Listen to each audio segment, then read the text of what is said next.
ขอสวัสดีเด้อแขกทุกท่านนะขอสวัสดีเกมแข่งกินไม่แห้งขอขอบใจหลายๆเจ้าภาพเป็นใจดีนะพี่เอิญใส่เอิญหา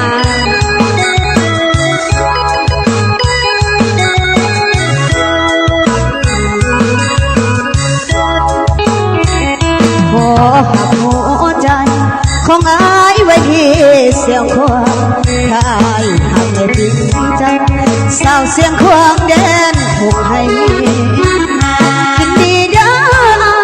ถ้าอายอยากไม่คู่น้องยุพินย้อนแต่อายลวงหลอกบอกบินสาวถูกให้หินแดนนี้ละกัน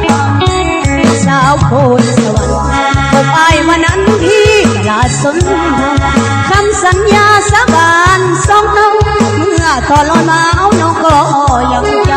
ำผู้สาวเมืองคุ้มใจว่าวุ่นห่วงอายเศร้าคำสาวพาใส่บอกเอ้ยใจดำน้องเหตุยังจำคำหักอายเด้อ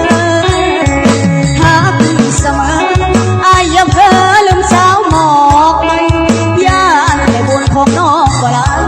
ยังสาวหมอกไม่คอยอายจนเธอผู้สาวเมืองคำบ่ใจดำลืมอายดอกเด้อสาวผู้พูดคอยอายเสมอที่ไม่เด้อให้อายมาหาขอหัวใจของอายไว้ที่เสียงควงอย่าไม่จากใครน้องนะอย่าจืดจางคำมันสัญญาเก็บเงินได้พอให้อายมาขอน้องนางวิมานสร้างสวรรค์วิมานบ้านน้องคอยอายมาเป็นเคยเสียงควง